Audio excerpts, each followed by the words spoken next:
সিলেটের বালাগঞ্জ উপজেলার পূর্ব গরিবপুর ইউনিয়নের ৩ গ্রামের হিন্দু মুসলিম সহ প্রায় ২ শতাধিক মানুষ জামাতে যোগদান করেছেন। আহ, আজকে এই একটি সাধারণ সভার মাধ্যমে এখানে প্রধান অতিথি হিসেবে উপস্থিত ছিলেন আহ, সাবেক ফেঞ্চুগঞ্জ উপজেলা চেয়ারম্যান সাইফুল্লাহ আল হুসাইন, এবং বিশেষ অতিথি হিসেবে উপস্থিত ছিলেন বালাগঞ্জ উপজেলা জামাতের আমির ডাক্তার আব্দুল জলিল, এবং আরও বিশেষ অতিথি হিসেবে উপস্থিত ছিলেন বালাগঞ্জ উপজেলা জামাতের সম্মানিত সেক্রেটারি অ্যাডভোকেট রহমত আলী সহ স্থানীয় নেতৃবৃন্দ এখানে উপস্থিত ছিলেন। এবং বিরাট একটা প্রোগ্রামের মাধ্যমে আনুষ্ঠানিকভাবে ৩ গ্রামের ২ শতাধিক মানুষ এই আজকে জামাতে যোগদান করলেন। ম্যাডাম খালেদা জিয়া ৩বার প্রধানমন্ত্রী বাংলাদেশের, ঠিক নাইনি? এই ৩বার যে প্রধানমন্ত্রী হওয়ার পিছনে সবচেয়ে ভূমিকা কার? জামাতে ইসলামের। কারণ ৯১ যখন তাই ক্ষমতার যাইতে পারছেন না, জামাতে ইসলামী নিঃশর্ত সমর্থন দিছে, কোনো শর্ত ছাড়াই। তখন আওয়ামী লীগের প্রেসিডেন্ট বদরুল হায়দার চৌধুরী গিয়া অধ্যাপক গোলাম আজমর ফাওয়াদরিয়ারি তাই চাইছেন যে আমরারে দেউকার সমর্থন। আমরা আজকে এইখানে মৌলানা লুকমান ভাই সমর্থন এইখানে বইছি। স্বাধীনতার বয়স ৫৪ বছর নানি হোক চাই। এই ৫৪ বছর এইভাবে আরো আমরা অনেক নির্বাচনী সভাত আমরা বইছি না এইভাবে এই ৫৪ বছরের ভিতরে আমরা অনেক শাসক হল আইছেন, অনেক দল ক্ষমতাত আইছেন, আমরারে শাসন করছেন, আমরারে তাইন সেবা দেওয়ার চেষ্টা করছেন। কিন্তু আমরা এই ৫৪ বছরে যে সমস্ত শাসক হল ক্ষমতা পাইছিলা তাইন ফাইয়া আমরারে সেবা দেওয়ার তাইন চেষ্টা করছেন।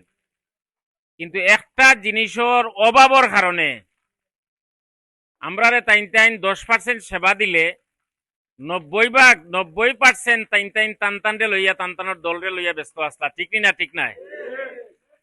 এই যে জিনিসের অভাব, এটা হইল সততা এবং দেশপ্রেম। এই জিনিসটার অভাবের কারণে আপনারা দেখবা এখন পত্র পত্রিকা খুললেও কিংবা যারা দাড়ি ফাল্লা ছাড়া লাঙ্গলও ক্ষমতাত আসলা, নৌকাও ক্ষমতাত আসলা, তানো শিশু আসলা না। এই ৩ দলর যদি আপনারা এই ৫৪ বছর পর্যালোচনা করেন, এলাকাত দেখবা টুকিটাকে খাম হইছে না, এখানে আমরা কইতাম না, এটা অসত্য হয়ে দিব। কিন্তু যারা আমরার কাছে আইসলা তারার পরিবর্তন কতখান হয়েছে এখানে আপনারা বিচার বিশ্লেষণ করিলেন যান। তারার দলের নেতা কর্মী হলর কি পরিমাণ পরিবর্তন হয়েছে এখানে আপনারা করিলেন যান। একটা এলাকার যতখান পরিবর্তন হয়েছে তার চাইতে কয়েকশো গুণ বেশি তারার দলীয় নেতা কর্মী কিংবা আমরা এমপি সাহেবর কিংবা আমরা জনপ্রতিনিধি হলর ভাগ্যর পরিবর্তন হয়েছে না? যেন এমপি মনোনয়ন যখন তাই এমপি ইলেকশনে হারা হয়, এই সময় কিন্তু একটা অঙ্গীকারনামা, একটা ঘোষণাপত্র দেওয়া লাগে সরকারের গেছে নমিনেশন পেপারের লগইয়া। ইকানো তার সম্পত্তির একটা হিসাব দেওয়া লাগে, স্থাবর অস্থাবর সম্পত্তি। এই স্থাবর অস্থাবর সম্পত্তি আপনারা দেখুন জানতেন এমপি হওয়ার সময় ৫০ লাখ ৪০ লাখ ১ কোটি ১.৫ কোটি টাকা আছে। ৫ বছর বাদে যখন আবার দ্বিতীয়বার এমপি ইলেকশনে যখন তাই খাড়া হয় না, যখন তার হিসাব দেয়, তখন আমরা চোখ কিন্তু সানা বড় হয়ে যায় তার এই সম্পদের হিসাব দেখলে, ঠিক না? ঠিক নাই?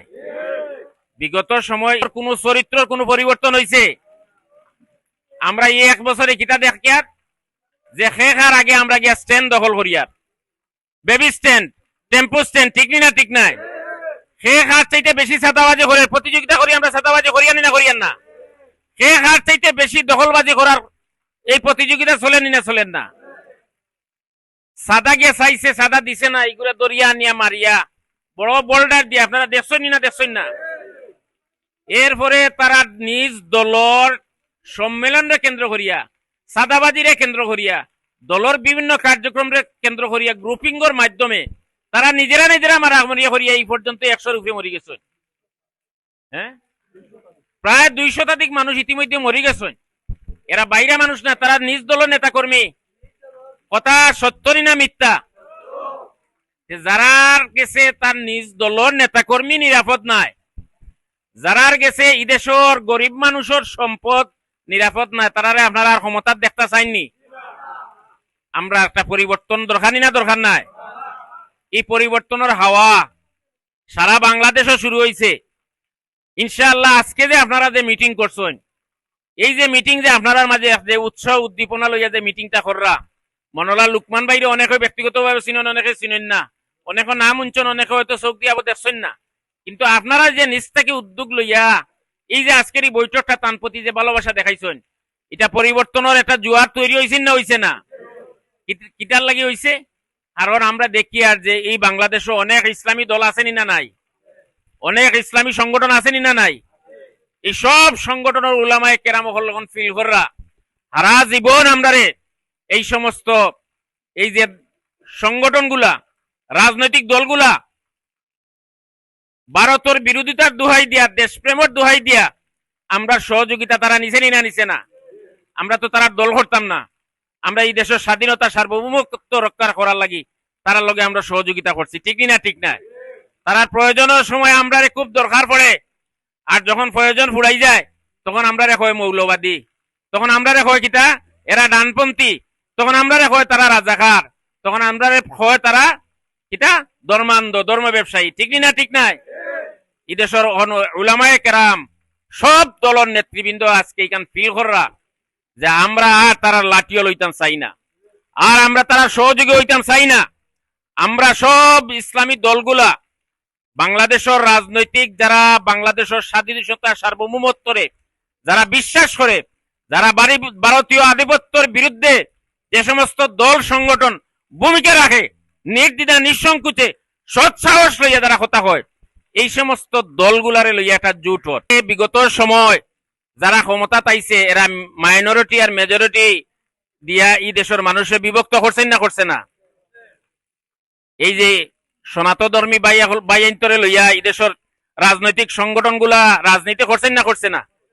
ইনশাআল্লাহ জামাত যদি ক্ষমতা যায়, অন্যান্য ধর্মের মানুষে তার স্বাধীনতা হে বুক করব, এবং মাইনরিটি হিসাবে তারে আমরা বিবেচনা করতাম না, তারে আমরা এখন বাংলাদেশের নাগরিক হিসাবে যেভাবে একজন মুসলমান বাংলাদেশি হে যেভাবে এই দেশ তার নাগরিক সুবিধা হে বুক করব, ঠিক তেমনি ভাবে অন্যান্য ধর্মের বাইও হলো একজন বাংলাদেশি হিসাবে সমান স্বাধীনতা বুক করব।